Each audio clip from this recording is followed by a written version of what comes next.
Continuamos en el Living. Tenemos el gusto de recibir a la licenciada Gabriela González, integrante de la Comisión Honoraria por la Salud Cardiovascular. Gracias por acompañarnos una vez más. Gracias a ustedes por la invitación y el espacio que nos dan siempre. Bueno, estaremos hablando sobre la obesidad vinculada con la salud cardiovascular porque, bueno, lamentablemente van de la mano, ¿no? Sí, sí.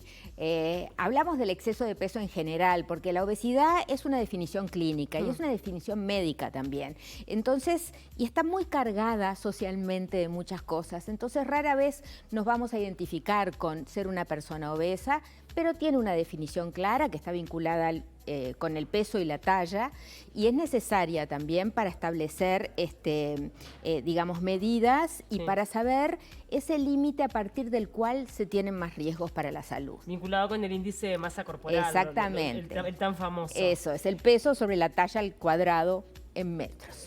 Pero bueno, el sobrepeso está como muy instalado. También. ¿Qué porcentaje tenemos de personas con sobrepeso en nuestro país? Ahí está. Definidos como sobrepeso y obesidad, más del 65% de la población de adultos mayores a partir de los 25 años tienen algún grado de sobrepeso u obesidad. Esto fue medido en 2013 en la encuesta nacional de factores de riesgos para enfermedades no transmisibles del Ministerio de Salud. O sea que, bueno, ha pasado un tiempo y no sabemos a ciencia cierta cómo estamos ahora, pero la referencia que tenemos es de la encuesta anterior de 2006 y aumentó considerablemente, sobre todo a partir de la obesidad, o sea, fue lo que más... Es tremendo, porque además es una problemática que también se ha instalado en los niños. Sí, sí. Como tú decías, y para seguir un poquito con lo anterior, va de la mano, sí. El exceso de peso, ya sea en sobrepeso u obesidad, trae de la mano a la hipertensión arterial, a las dislipemias o al colesterol elevado, y también aumenta muchísimo el riesgo de la diabetes. Y eso a todo lo largo de la vida. No es que sean enfermedades de los adultos grandes a partir de los 40, etcétera, como hasta hace poco se pensaba. O sea, en las sociedades eran esas enfermedades de los adultos después de los 40. Ahora se ven que ya en niños... nosotros tenemos un trabajo de 2016 en escuelas públicas de Montevideo, y aquellos niños con algún grado de sobrepeso sobre todo, y con una cintura mayor de la esperada, tenían cifras de presión arterial elevadas.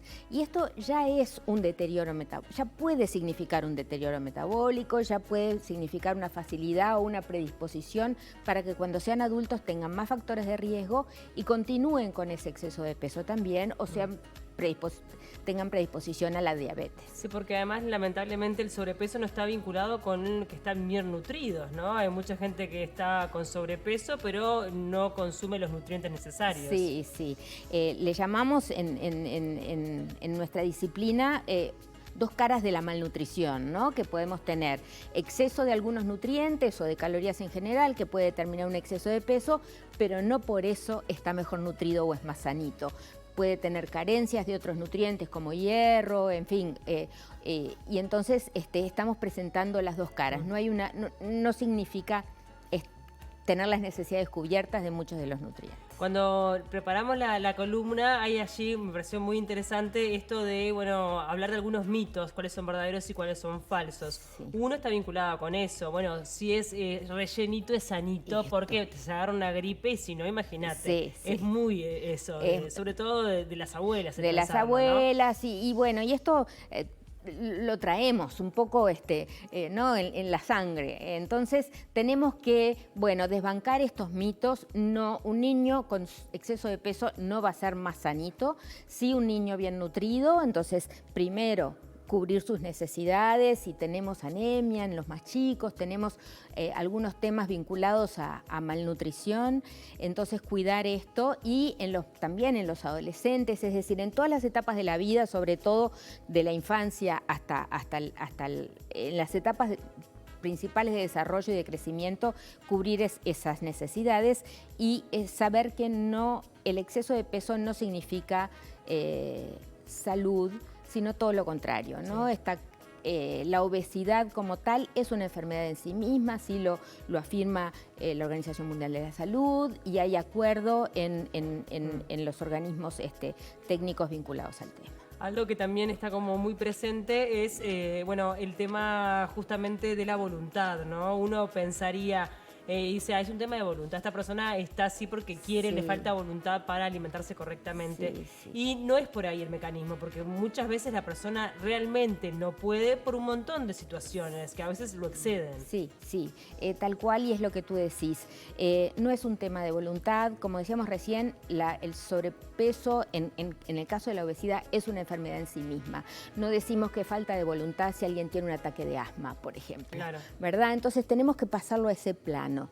Si bien depende, sí, tal vez de la voluntad de tratarse, de pedir ayuda o de identificar primero que es un problema, porque también nos falta eso culturalmente muchas veces.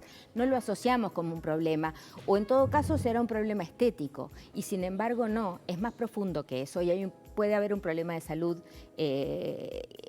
comprometido, claro, asociado al sobrepeso. Entonces no es voluntad, porque también eso es un tema hasta de discriminación y de un hasta maltrato, ¿verdad? Estamos hablando de una enfermedad que merece su atención y que la persona que la padece y que la reconoce merece tener ayuda. Sí, digo, también es interesante saber que, bueno, que están disponibles dentro de lo que es el Sistema Integrado de Salud o ENACE la posibilidad de ver a nutricionistas, que a veces se cuesta un poco, también hay que decirlo, no es de tan fácil acceso y una persona dice, ay, pero me manda nutricionista y me da fecha para dentro de 3 meses. Sí. Bueno, eso pasa también, hay que decirlo, ¿no? Y no todo el mundo tiene el recurso para poder pagarlo de manera privada. Es así, el sistema tal vez todavía no lo tiene totalmente resuelto, pero sí hay un reconocimiento de que esto es una enfermedad y bueno,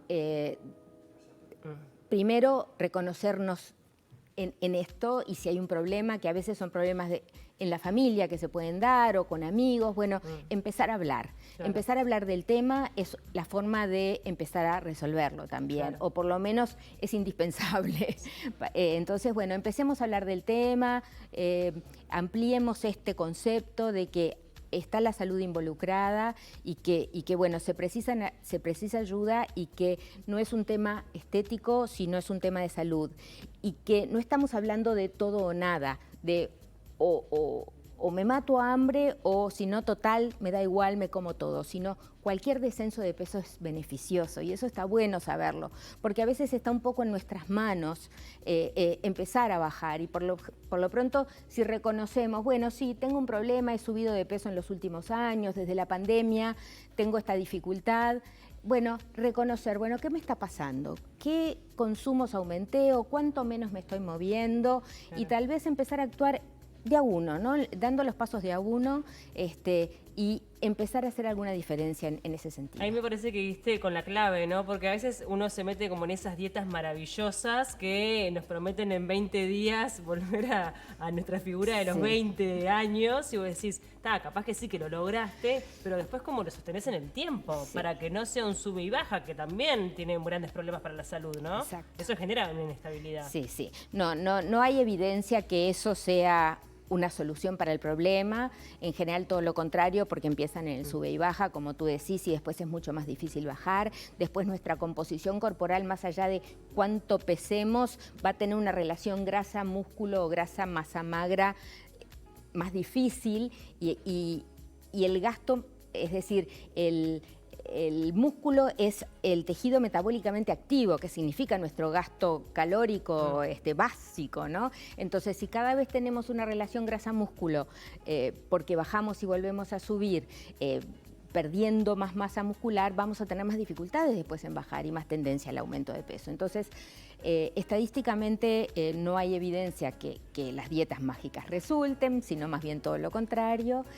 Siempre hay que mirar el mediano y el largo plazo, ¿no? Este mismo cuerpo nos tiene que acompañar hasta el final y permitirnos un montón de aventuras en la vida. Entonces, cuidarlo con esa misma perspectiva. Y algo que también mencionamos es la actividad física, ¿no? Porque todo también tiene que ver justamente con eso, ¿no? Con cuánto gastamos y cuánto ingerimos. Y ahí, obviamente, pensar en los niños, en el sedentarismo que se está instalando en los niños producto de las pantallas. Sí. Y en los adultos también, ¿no? Y arrancar como de a poco sería el consejo, ¿no? Sí, que todo movimiento suma, eso es importante y siempre lo dice nuestro deportólogo. Entonces tenemos dos planos para actuar con la actividad física, que es movernos más de forma planificada, ser activos, ser físicamente activos y evitar el sedentarismo, que es esto de a lo que nos llevan las pantallas, tener como ese llamador de, uy, hay mucho tiempo acá sentados o en una misma posición, es momento de movernos más. Sin duda, esto está directamente vinculado con la salud cardiovascular, porque el ejercicio físico y el sedentarismo en sí son factores de riesgo independientes, y si a eso le sumamos el exceso de peso, vamos a estar como en un combo que le va a dar más trabajo a nuestro corazón y aumentar el riesgo. Totalmente. Bueno, Gabriela, muchísimas gracias por acompañarnos una vez más. Siempre es muy útil escuchar a la sociedad Comisión Honoraria para la Salud Cardiovascular, porque bueno, siempre trae consejos muy útiles para tener en cuenta. Sí, sí, en cardiosalud.org tenemos nuestra página web con las novedades y algunas noticias y bueno, planificando próximas actividades también. Muchas gracias por acompañarnos. A ustedes.